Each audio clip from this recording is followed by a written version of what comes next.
নমস্কাৰ জেআৰজি ব্লগলৈ পুনৰবাৰ সকলোকে স্বাগতম জনাইছোঁ। আজি আমি আলোচনা কৰিবলৈ লৈছোঁ ডাকঘৰত সঞ্চয় কৰাৰ আগতে আপুনি কেইটামান কথা জনা উচিত।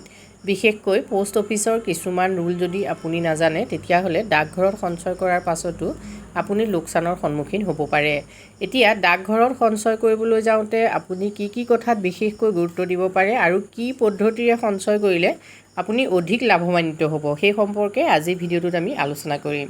ডাকঘৰত বিভিন্ন ধৰণৰ আঁচনিত আপুনি সঞ্চয় কৰিব পাৰে। এতিয়া তেনেধৰণৰ আঁচনিসমূহৰ সম্পৰ্কে ইতিমধ্যে মই কেইবাটাও ভিডিঅ' প্ৰস্তুত কৰিছোঁ। আপোনালোকে মোৰ চেনেলৰ প্লে'লিষ্টত গৈ পোষ্ট অফিচৰ প্লে'লিষ্টত গৈ সকলোখিনি ভিডিঅ' চাব পাৰে। এতিয়া ডাকঘৰত যদি আপুনি যিকোনো ধৰণৰ এটা স্কিমত টকা জমা ৰাখিব খোজে তেতিয়াহ'লে আপুনি প্ৰথমতেই গুৰুত্ব দিব লাগে যে আপুনি ডাকঘৰত যেতিয়া একাউণ্টটো খুলিব তেতিয়া আপুনি 5 তাৰিখৰ আগতে একাউণ্টটো খোলক। যিহেতু 5 তাৰিখৰ আগতে যদি আপুনি একাউণ্ট খোলে তেতিয়াহ'লে আপোনাৰ সেই মাহটো যিটো মাহত আপুনি সঞ্চয় কৰিবলৈ আৰম্ভ কৰিছে সেই মাহটোৰ সুদটো আপোনাৰ একাউণ্টত জমা হ'ব। আৰু যদি আপুনি 5 তাৰিখৰ পাছত খোলে তেতিয়াহ'লে এমাহৰ সুদ আপুনি হেৰুৱাব। আৰু ঠিক একেদৰে আপুনি যেতিয়া পইচা থ'বগৈ প্ৰতি মাহে যদি পইচা জমা থোৱা একাউণ্ট আপুনি খুলিছে মানে আপুনি যদি RD খুলিছে বা ছেভিং একাউণ্ট আছে তেতিয়াহ'লে আপুনি প্ৰতি মাহে পইচা 5 তাৰিখৰ আগতে থওক। তেতিয়া সেই নিৰ্দিষ্ট মাহটোৰ সুদ আপোনাৰ একাউণ্টত জমা হ'ব। আপোনালোকে বিভিন্ন ধৰণৰ স্কিমত যিহেতু পইচা জমা ৰাখিব পাৰে। তেনেকুৱা ধৰণৰ স্কিমবিলাক বিশেষভাৱে MIS monthly income scheme, PPF public provident fund, FD, NSC, MSSC অৰ্থাৎ মহিলা সন্মান ছেভিং চাৰ্টিফিকেট, কিষাণ বিকাশ পত্ৰ এনেকুৱা ধৰণৰ যথেষ্টখিনি স্কিম পোষ্ট অফিচত আছে। এতিয়া প্ৰতিটো স্কিমতে টকা জমা ৰখাৰ নিৰ্দিষ্ট লিমিট আছে আৰু আপোনালোকে মান্থলি কিছুমানত থ'ব পাৰে, কিছুমান স্কিমত আকৌ মান্থলি নহয় আপোনালোকে একেলগে থ'ব পাৰে। অৰ্থাৎ ফিক্সড ডিপ'জিট টাইপৰ যিবিলাক স্কিম আছে ডাকঘৰত সেই স্কিমবিলাকত টকা থওঁতে আপোনালোকে এটা কথা মন কৰিব যে আপোনালোকে যেতিয়া ফিক্স কৰিব তেতিয়া গোটেই টকাখিনি একেলগে ফিক্স নকৰি আপোনালোকে ভাগকৈ ফিক্স কৰিব পাৰে নেকি সেই কথাটোত গুৰুত্ব দিয়ক। এতিয়া ধৰি লওক 5 বছৰীয়া FD এটা আপুনি খুলিছে। 5 বছৰীয়া FDটোত যিহেতু আপুনি মেক্সিমাম 10 লাখ টকা থ'ব পাৰে। এতিয়া মেক্সিমাম 10 লাখ টকা আপুনি একেলগে নথৈ আপুনি 5টা ভাগ কৰি পেলাই 2 লাখকৈ টকা জমা ৰাখিব পাৰে।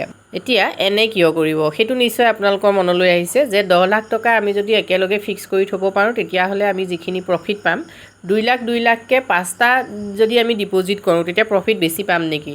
কথাটো তেনে নহয়, আপোনালোকে প্ৰফিট সমানেই পাব। কিন্তু এনেধৰণৰ পলিচি যদি আপোনালোকে ব্যৱহাৰ কৰে তেতিয়াহ'লে ভৱিষ্যতে হ'ব পৰা এটা ডাঙৰ লোকচানৰ পৰা ই আপোনাক বচাব। এতিয়া এই ডাঙৰ লোকচানটো কি আপোনালোকে জানি লওক।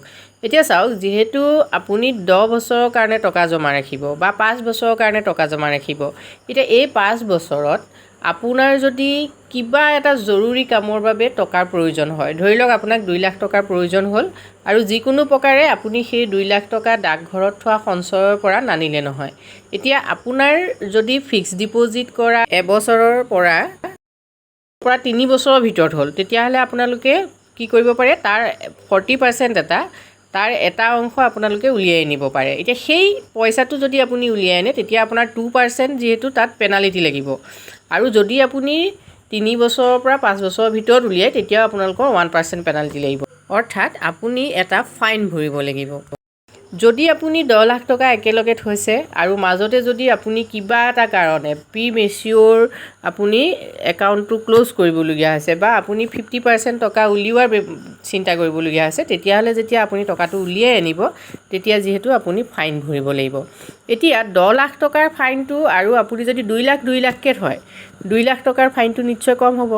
গতিকে আপোনালোকে 10 লাখ টকা FD এটা যদি খোলে তেতিয়াহ'লে 10 লাখ টকাৰ বাবে আপোনালোকে যিমানখিনি পেনাল্টি চাৰ্জ হেৰুৱাব সেইখিনি আপোনাৰ সঞ্চিত টকাৰ পৰা যাব আৰু তাতকৈ কম যদি আপোনালোকে নিজৰ উপাৰ্জনৰ টকা পেনাল্টি চাৰ্জ হিচাপে দিবলগীয়া হয় তেতিয়াহ'লে আপোনালোকে 2 লাখ টকাকৈ 5টা একাউণ্ট কৰক।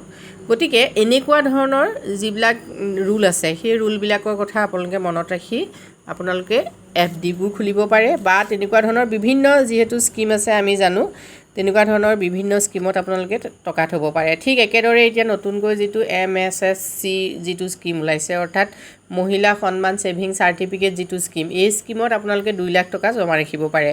এতিয়া চাওক, যিহেতু এই স্কিমৰ টাৰ্ম হ'ল 2টা বছৰ, গতিকে আপোনালোকে 2 লাখ টকা 2টা বছৰৰ বাবে যেনিবা জমা ৰাখিলে, একেলগে যদি জমা ৰাখে, কিবা কাৰণে এবছৰৰ পাছতে আপোনালোকৰ পইচাটো প্ৰয়োজন হ'ল, তেতিয়াহ'লে আপোনালোকে কি কৰিব লাগিব, সেই 2 লাখ টকাৰ পৰা 1 লাখ টকা উলিয়াবলৈ যাওঁতে পেনাল্টি চাৰ্জ ভৰিব লাগিব।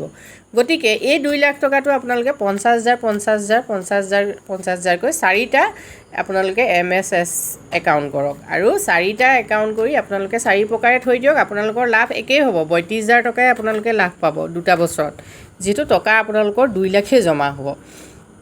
গতিকে আপোনালোকে অকণমান বুদ্ধি খটুৱাই আপোনালোকৰ কষ্টৰ উপাৰ্জিত ধনখিনি নিৰাপদে সঞ্চয় কৰি ৰাখিব পাৰে। আজি ভিডিঅ'টোত আমি আপোনালোকৰ বাবে এইখিনি আলোচনা কৰিছোঁ। যদি আপোনালোক উপকৃত হৈছে, কমেণ্ট কৰি জনাব। ধন্যবাদ।